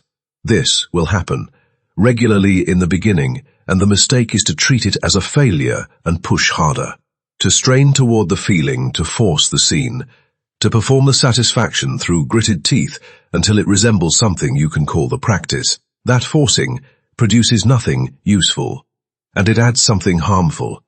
The association between this practice and the feeling of effortful, unsuccessful striving, which is exactly the feeling you are trying to change. When the scene won't come, you do something simpler. You find the edge of it, not the full feeling. The edge of the feeling, the faintest available version of the quality you are after. If satisfaction is unavailable, is there a moment in your actual recent experience, however small, however brief, where something worked out ordinarily, where something was simply fine, in the quiet way of things that are genuinely fine and don't require gratitude to be performed about them? Find that. Hold that, even for 20 seconds. That edge is a genuine deposit. It is less than the full scene. It is more than nothing, and it keeps the practice alive during the periods when the old assumption is loud and the new one is quiet. And the honest truth is that you don't quite believe what you are rehearsing. You don't need to believe it fully for it to work. You need to touch it regularly, specifically, with whatever quality of genuine feeling is available on that particular day. The accumulation of those touches, uneven, imperfect, sometimes barely there, is how the nervous system learns a new normal, not through a single perfect session, through the patient, persistent, unglamorous practice of returning. Neville once said something that cuts through all of the complexity this practice can accumulate around itself. He said, "Assume the feeling of the wish fulfilled and observe how the outer world reshapes itself to match your inner assumption. Not force the feeling, not perform the feeling, not convince yourself of the feeling regardless of what is true. Assume it. The way you assume, without effort or intention, that the floor will hold your weight when you step out of bed in the morning, not because you have verified it, not because you are choosing to believe it, simply because it is the operating assumption of someone who lives in a world where floors are reliable. That quality of assumption, effortless, unremarkable, simply the ground, is what the imagination practice is building toward. Not in one session, not in 1 week. Over the accumulated experience of a nervous system that has been shown, repeatedly and specifically, what ordinary life inside the new assumption feels like. Until one day, the scene you have been rehearsing stops feeling like a rehearsal and starts feeling like a memory of something that hasn't happened yet, but that the body already knows. And what the body already knows, it begins to move toward, not because you forced it, because it recognizes it as home. Chapter 6. When 3D screams, the opposite. You have been doing the work. Not perfectly, but genuinely, you found the script. You named the central statement. You chose the adjacent assumption, the one close enough to inhabit, far enough to represent real movement. You built the scene. You have been returning to it in the threshold moments, before sleep and after waking, touching the feeling even on the days when it was faint, and the old assumption was loud. And something has shifted. Something quiet and internal, and not yet visible, but real. The kind of shift you can feel in the quality of your thinking, in the way certain old worries have slightly less grip, in the occasional, unexpected moment where the new assumption doesn't feel like something you are choosing, but like something that is simply briefly there. You noticed that it mattered, and then something happened. It always happens, not as punishment, Not as the universe testing your resolve in the way spiritual teachers sometimes describe, as though reality were a suspicious authority checking whether you really mean it before agreeing to cooperate. It happens because of physics, because you have been moving in a particular direction for a long time, and momentum is real, and the fact that you have turned the wheel does not instantly relocate the ship. What happens is this: the outer world, which is always running slightly behind the inner one, catches up with where you were, not where you are. It delivers news from the old address. A financial difficulty arises with the specific texture of your old assumption's favorite evidence. A relationship dynamic surfaces that matches, almost precisely, the central statement you thought you were beginning to dissolve. A professional setback lands at exactly the moment you had started to feel some genuine forward movement, as though the timing were designed to be maximally discouraging. And the old script, which has been waiting with considerable patience, says, "There it is, I told you." This is what actually happens. The rest was wishful thinking. This moment, this specific moment, is where most people lose the thread. Not dramatically. Not in a single decision to abandon the practice. Quietly, the scene becomes harder to access. The return becomes less consistent. The new assumption, which had been gaining ground, stops being chosen as often, not because you decided to stop choosing it, but because the old assumption is now so loud and so freshly confirmed that the new one feels thin and unconvincing by comparison. And over the following days, without any single moment of conscious surrender, the old script resumes its normal operations. The wheel drifts back, the ship returns to its old heading, and eventually you look up and realize that you are, more or less, where you started, which the old script archives immediately as further evidence. This is the cycle that keeps most people circling the same territory for years. Not because the law doesn't work, because nobody explained what contradictions actually are. A contradiction is not a verdict. This is the single most important thing this chapter will say, and it is worth holding before moving on. A contradiction is not a verdict. It is not the outer world telling you that your new assumption is false, that the practice doesn't work, that you were naive to believe something could change. It carries no such authority. It has no access to what is true about you or what is possible for you. It is a delayed expression of an old pattern. That is all it is. Think about what you are actually dealing with when a contradiction arrives. You have held a particular assumption, let's say, for 15 years. 15 years of the forecast, the filter, the behavioral code, the tolerance threshold. All operating consistently, all generating experiences in alignment with the central statement. That is 15 years of momentum. You have been choosing a new assumption for, let's be generous, 3 weeks. 3 weeks against 15 years. And when the 15 years send another wave, you interpret it as evidence that the 3 weeks have failed. But that is not what is happening. What is happening is that the old momentum is expressing itself, as momentum does, even after the direction has changed. The direction has changed. The momentum has not caught up yet. That is not failure. That is physics. Neville used an image that is worth dwelling on. He spoke of pruning a tree. When you prune a tree, cutting back the growth that has gone in the wrong direction, redirecting the energy toward the shape you intend. The tree does not immediately reflect the pruning. For a period, it still looks largely like the tree it was. The old branches are still there, or their absence is still visible, or the new growth is so small and tentative that the overall shape of the tree has not yet visibly changed. A gardener who understands pruning does not look at the tree 3 days later and conclude the pruning didn't work. They understand that there is a period between the intervention and the visible result, that the change is happening at a level, the root system, the cellular direction of growth, that is not yet legible in the outer form. They tend the tree during that period. They don't re-prune back to the old shape because the new shape hasn't appeared yet. They hold the direction. Your assumptions are the root system. Your outer life is the tree. When you change the root system, the tree does not immediately change shape. There is a period, its length variable, its quality often uncomfortable, in which the outer form still largely reflects the old root direction, while the new one is establishing itself. The contradiction that arises during this period is not the tree telling you the pruning failed.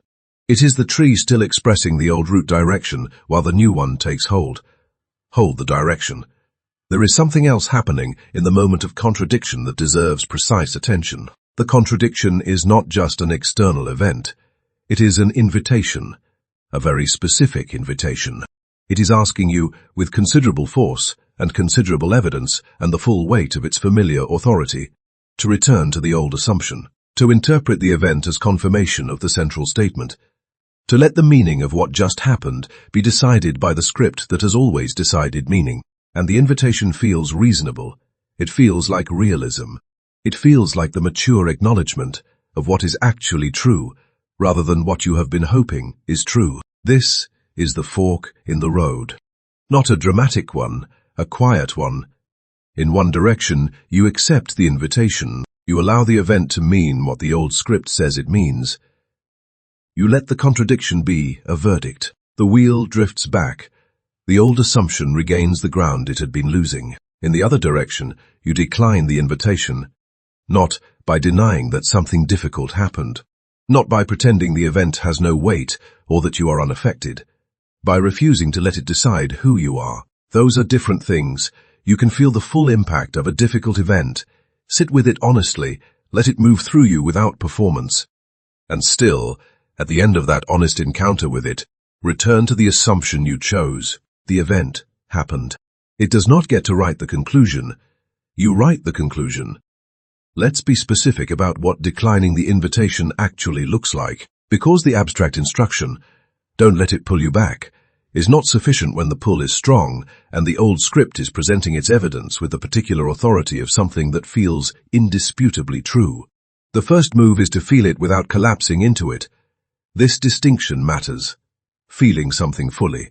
The disappointment, the fear, the specific quality of discouragement that arrives when something you are beginning to trust doesn't come through, is not the same as collapsing into the meaning the old script assigns to that feeling. You are allowed to be genuinely affected.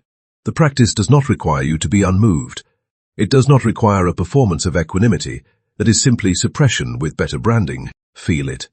Let the body have its response. Breathe. Give it whatever time it genuinely needs, and then, not immediately, not through force, but as a natural next movement, ask a different question than the one the old script is asking. The old script is asking, what does this mean about me? The new question is, what does this look like from the position of my chosen assumption? If you are genuinely the kind of person things work out for, how does that person interpret a closed door? Not as confirmation that doors close for them specifically, as information that this particular door was not the right one, and that the person thinks work out for is now moving toward the next one, which may be better suited. If you are genuinely the kind of person money stays with, how does that person relate to an unexpected expense? Not as proof that financial security is an illusion for people like them, as a problem to be handled, practically, by someone who has the capacity to handle it, which they assume they do and therefore do. The interpretation is not a denial of the event. It is the refusal to let the event be interpreted by the old assumption. The second move is the re-entry. After you have felt the contradiction and refuse to let it write the conclusion, you return to the scene. Not as an escape from what happened, as a reorientation. You are not going into the imagination practice to avoid the reality of the difficult event. You are going there to remind the nervous system, which has just received a significant signal from the old pattern, where it actually lives now. The scene does not need to be vivid. It does not need to carry the full quality of satisfied normalcy that it carries on the better days. It just needs to be visited. A brief, honest return to the sensory moment of the new assumption. Not to overwrite what happened, to keep the thread, because the thread once dropped takes longer to find. And a brief, imperfect return, even when the feeling is faint, even when the old assumption is still loud in the background, keeps the thread in your hand. The third move is the reinterpretation. This is more active than it sounds. It is not positive spinning. It is not the forced reimagining of a bad thing as secretly good. It is the genuine curious inquiry into what the event looks like when it is not being read through the lens of the old script. The job that rejected you, if you are becoming someone whose work is taken seriously, what might that rejection actually represent? not what the old script says it represents, what it might represent to someone who assumes they are moving toward the right fit rather than being perpetually passed over. Maybe it is the specific information that this particular environment was not the one, that the fit was genuinely wrong, and that wrong fit's rejecting you is not the same as the world rejecting you. The person who withdrew, if you are becoming someone who is loved and kept, what might their withdrawal actually contain? Not the familiar story of your unlovability. The honest possibility that this person's capacity for closeness had limits that had nothing to do with your worth. The reinterpretation is not always available immediately. Sometimes the honest answer is, I can't see it yet. The event is too fresh, and the old script is too loud, and I don't have access right now to the view from the new assumption. That is fine. File it. Give it a day or two, and then return to the question with the curiosity of someone who genuinely believes the answer exists. Because the person you are becoming would not accept the old script's reading as final.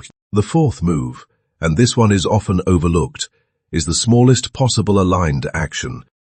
After a contradiction, the old script wants stillness. It wants withdrawal. It wants the behavioral confirmation of its interpretation, the not applying, the not reaching out, the not trying, the lying down in front of the closed door instead of walking toward the next one. The smallest possible aligned action is the direct counter to that impulse.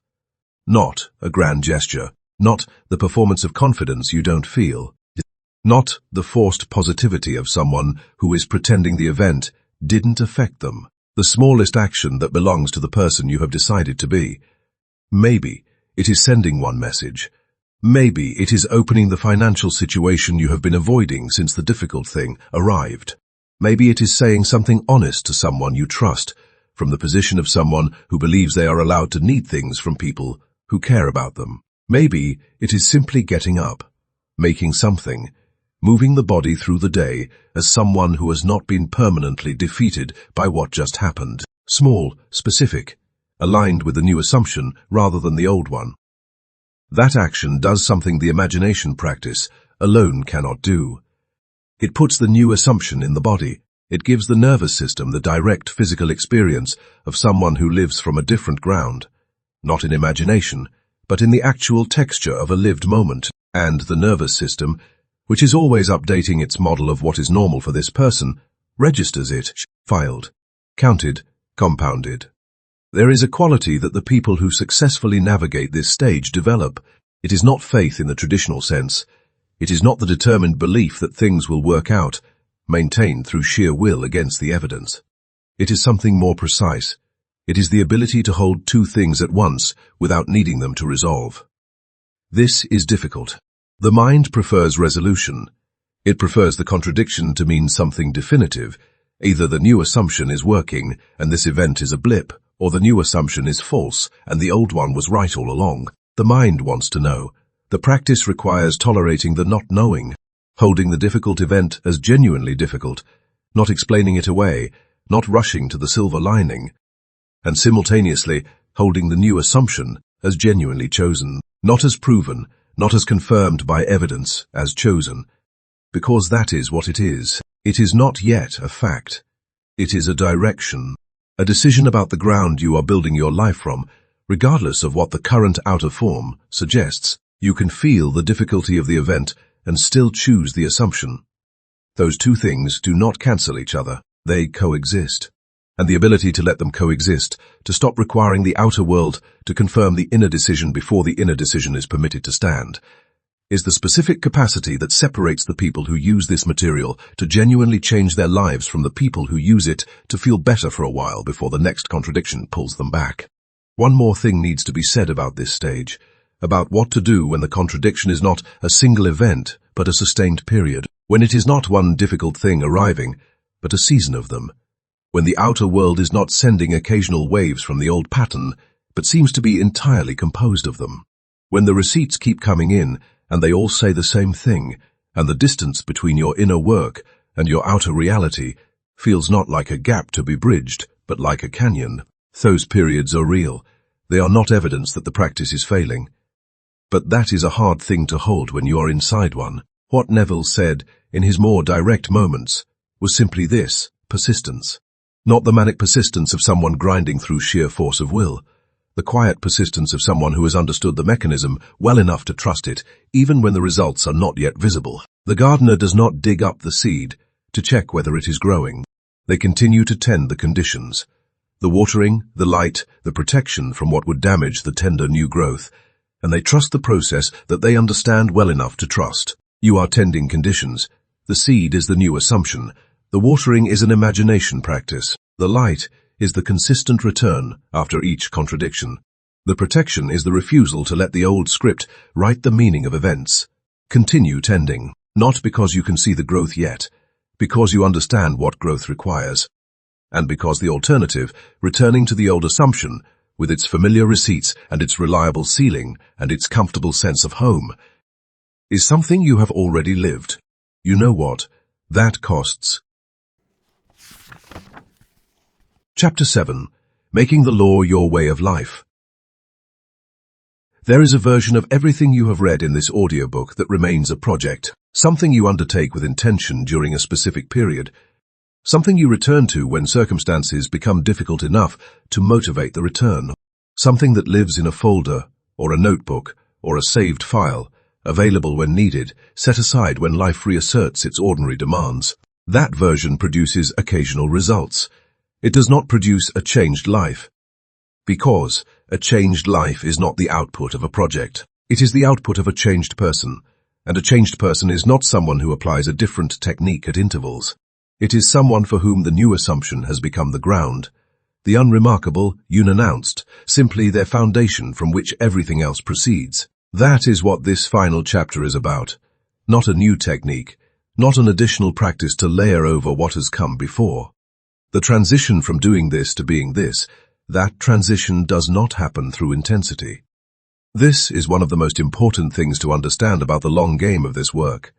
The people who approach it with the most force, who commit with the most dramatic intention, who practice with the most effortful consistency in the first weeks, who feel the most powerful initial shift, are often not the ones who are living inside a genuinely changed assumption 6 months later. Because intensity is not the mechanism. Familiarity is, and familiarity is built not through peak experiences, but through ordinary ones, not through the sessions where everything clicks and the feeling is vivid and the new assumption feels completely real, through the sessions where nothing much happens and you return anyway, through the days when the old script is quiet enough that you barely notice it and the new assumption doesn't require any particular effort to maintain, through the weeks that don't feel like progress because progress at the level of identity is largely invisible until it is suddenly undeniable. You are not trying to sustain a transformation. You are trying to normalize one. Normalization happens through a rhythm, not a rigid schedule, not a formal practice with defined durations and required conditions. A rhythm, the kind that fits inside a life already full of other things, that can be maintained through travel and difficulty and the ordinary chaos of days that don't go the way they were planned. The rhythm has 5 movements. They are not sequential steps to be completed in order. They are a loop, a continuous, self-correcting cycle that, once internalized, runs largely without the effortful attention that conscious practice requires. The 5 movements are notice, decide, imagine, move, return. Not 5 separate practices, 5 aspects of a single ongoing orientation. Notice. The old assumption does not announce its return. It does not arrive with the weight and drama that its significance would seem to warrant. It arrives in the texture of ordinary thought, in the automatic interpretation of a small event, in the emotional tone of a moment that passes quickly, in the words you use when you talk to yourself about what is happening. Of course, this happened. This is just how it goes. I don't know why I expected anything different. These phrases are not dramatic. They are easy to miss, easy to let pass without recognition, filed under realistic self-assessment, rather than identified as the old script reasserting its position. Noticing means developing the specific sensitivity to catch these phrases at the moment of their arrival. Not hours later in reflection, not during a formal review of how the day went, but as they move through you in real time. This sensitivity develops with practice.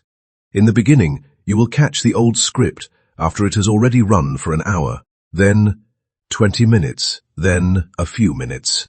Eventually, in the moment, Not because you are monitoring yourself with anxious vigilance, because the new assumption has become familiar enough that the old one feels different from you.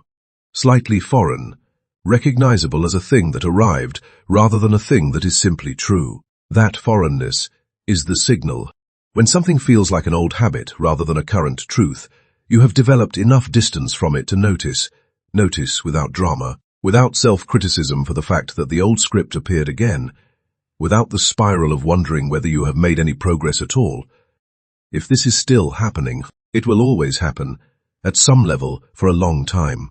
The noticing is the practice, not the elimination. Label it simply. That is the old assumption. That is not a forecast. That is a pattern. And move to the next movement. Decide. On say you have noticed, you choose again. This is not a lengthy process.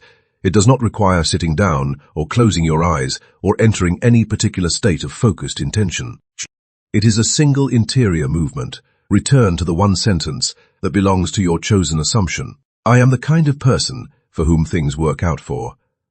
Or whatever the specific sentence is that you have identified as the clearest, most inhabitable expression of the new ground you are building from. Ordained sentence, chosen cleanly. Without the effortful insistence of someone who is trying to convince themselves, with the quiet matter-of-factness of someone returning to something they have already decided. The decision has already been made. You are not remaking it each time. You are returning to it. This distinction changes the quality of the choice. Remaking a decision carries the energy of uncertainty, of weighing, of wondering whether this is right. Returning to a decision carries a different energy entirely.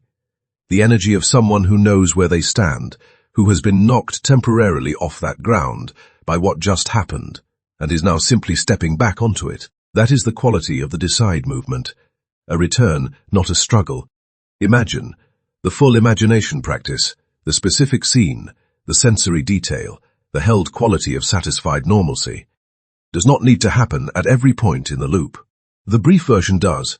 After you notice and decide, a moment of imagination anchors the decision in felt experience, 30 seconds. The edge of the scene, the faintest available version of what it feels like to be the person you just decided you are, not the full session. The touch, the brief sensory reminder that this assumption has a body, that it is not just a sentence you are saying but an experience that exists, has been rehearsed, and can be found even in a short moment of deliberate return. The touch keeps the new assumption from being purely cognitive. Because a purely cognitive assumption, one that lives only in the layer of conscious thought, without any sensory or emotional embodiment, does not generate results. It generates ideas about results. The imagination touch gives it flesh, even briefly, even imperfectly, even when it is more intention than feeling. The intention consistently applied becomes the feeling over time move. The imagination practice, as powerful as it is, operates in the interior world. The outer world requires something additional. It requires action, not because action alone creates change, but because action is the place where the inner assumption meets outer reality and either confirms itself or reveals that it has not yet fully taken root. There is a question that makes the movement practical and specific. If my chosen assumption were simply true right now, what would I do today that I am not currently doing, or do differently than I am currently doing it? Not this year. Today the answer to that question is almost always available, and it is almost always something modest, something that does not require the outer world to have changed yet, something that belongs to the person you are becoming rather than the person you have been, and that you can do right now from where you are without waiting for circumstances to authorize it. Maybe it is sending the message you have been holding back. Maybe it is making the decision you have been deferring to some future version of yourself who feels more certain. Maybe it is setting a boundary that the old assumption said you did not have the standing to set. Maybe it is investing something, time, money, attention, in a direction that the old assumption said was not realistic for someone like you. Maybe it is asking for something you need from someone who has indicated they are willing to provide it without the pre-apologizing and minimizing that the old script uses to make the asking feel safe. The action does not need to be large. It needs to be aligned. aligned with the new assumption rather than the old one, moving from the ground of who you have decided you are rather than the ground of who your history says you must remain. Each aligned action is a data point, a moment of physical evidence deposited in your own experience that the new assumption is not just a thought you are thinking, but a way of being you are practicing. And the accumulation of those data points does something that imagination alone cannot fully achieve. It begins to convince the body. The body is persuaded by action in a way it is not always persuaded by even the most vivid imagined experience, because the body lives in the physical world. And when the physical world contains evidence, however small, however ordinary, of a person operating from a different assumption, the body begins to update its model. This is what we do now. This is who we are. Return. Everything in this rhythm eventually arrives at the same place. The return. Not because the other four movements are less important, because the return is what makes them sustainable. You will forget. There will be days, sometimes consecutive days, when the loop simply does not run, when the old assumption operates without noticing that it would interrupt it, when the imagination practice goes unvisited, when the actions you take are driven by the old script, because the new one was not consulted. This will happen. It will happen more often than you expect, more often than you want, more often than is compatible with the idea of a clean, continuous transformation. And the version of this work that requires a clean, continuous transformation will fail, not because you failed, because that requirement was never realistic. The version that survives contact with an actual human life, with its unpredictable demands and its periods of exhaustion and its moments of genuine crisis that crowd out every practice, is the version built around the return, not the unbroken streak, the persistent return. You went back into the old assumption for 3 days. Fine. Notice that. Decide again. Touch the scene. Take one aligned action. Return. You let a week go by without a single moment of deliberate practice. Fine.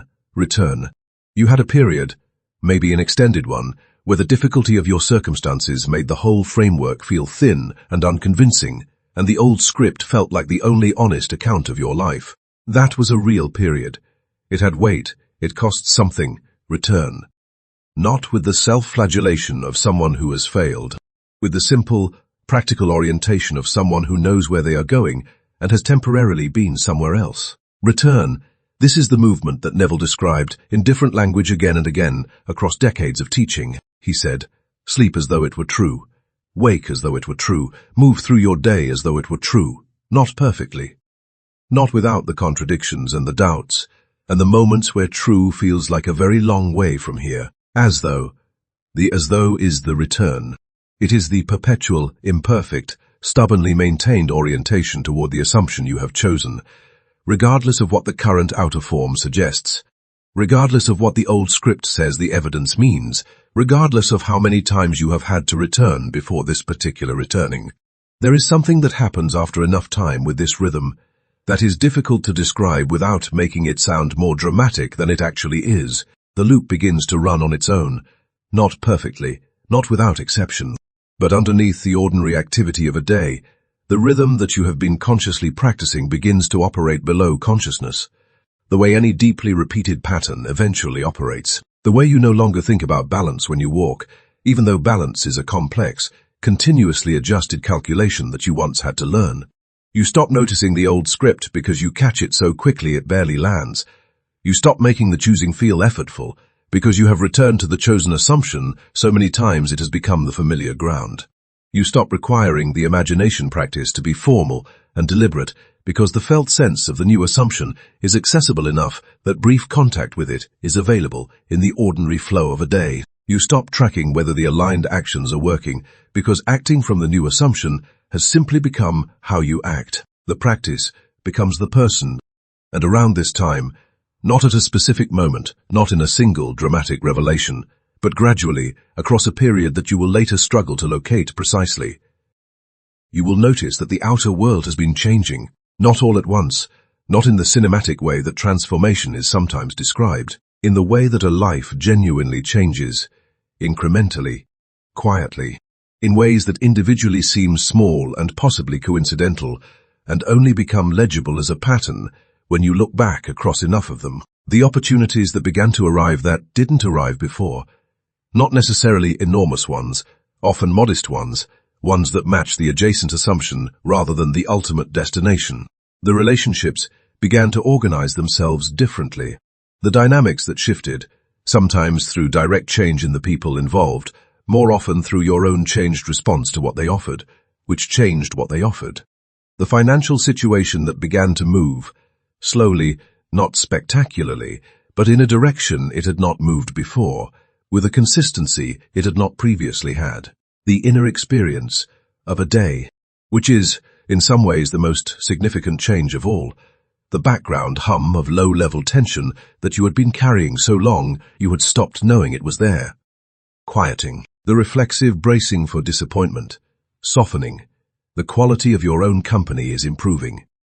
Because you are no longer living inside the constant friction of an assumption that tells you that who you are is not quite enough for what you want. You are living inside a different assumption, one that is still being built, still being returned to, still being practiced, but real enough now to change the texture of ordinary experience. That texture change is not a side effect. It is the point. Neville spent his life teaching one thing in many different forms. He said, consciousness is the only reality, by which he meant the inner world. The world of assumption and imagination and felt sense and identity is not a reflection of the outer world. It is the source of it. The outer world is the shadow. The inner world casts it. Most people spend their lives trying to rearrange the shadow while leaving the source unchanged, working harder, acquiring more, changing circumstances, changing locations, changing partners, all in the hope that if enough things in the outer arrangement improve, the inner experience will follow. Sometimes it does, briefly, and then the source reasserts itself. The new circumstances produce familiar receipts, because the assumption was never changed. What you have been doing in this audiobook, reading the script, choosing the adjacent assumption, building the scene, navigating the contradictions, returning again and again to the chosen ground, is not the work of rearranging the shadow. It is the work of changing what casts it. That work is slower than rearranging circumstances. It is less visible in the short term. It is less dramatic than the stories that make the comment sections of manifestation videos, the overnight miracles, the sudden reversals, the checks arriving in the mail days after a visualization session. And it is the only work that actually changes a life. Not one situation, not one outcome, not one receipt, the generator of all the receipts, the person who moves through the world, the assumption at the center of everything. So here, at the end, there are no instructions, no action steps, no summary of techniques, no homework to complete before the work can be considered done. Only this: you have spent this time looking at the mechanism that has been building your experience. You have seen it with enough clarity that it cannot go entirely back to being invisible. You have chosen, at least once, a different ground to stand on. You have touched, at least briefly, the felt sense of what ordinary life looks like from that ground. That is enough to begin, not to complete, not to arrive. To begin. The rest is the rhythm. Notice, decide, imagine, move, return, again and again, not until you get it right. Until it becomes who you are. And one day, not the day you are hoping it will be, probably, because arrival rarely announces itself the way anticipation imagines it will, you will be in the middle of something ordinary, a conversation, a meal, a moment alone with a task you are doing without particular significance. And you will notice, quietly, without fanfare, that you are not braced, that the background tension you carried for so long is simply not there. The old script, when you look for it, feels like something from a long time ago, something that belonged to a different version of you that you can remember clearly and understand with compassion and no longer inhabit. That the assumption you chose, the one that once felt like a sentence you were reading aloud without fully believing, feels like the simple, unremarkable truth of who you are, not because the outer world finally confirmed it, because you held it long enough that it became real. That is the law, lived all the way through. Not a technique, not a belief system, a different way of being a person in the world, built quietly and persistently, one return at a time. You were never broken. You were never invisible to life. You were never missing something that other people have and you do not. You were living from an assumption you did not know you had chosen. Now you know, now you choose.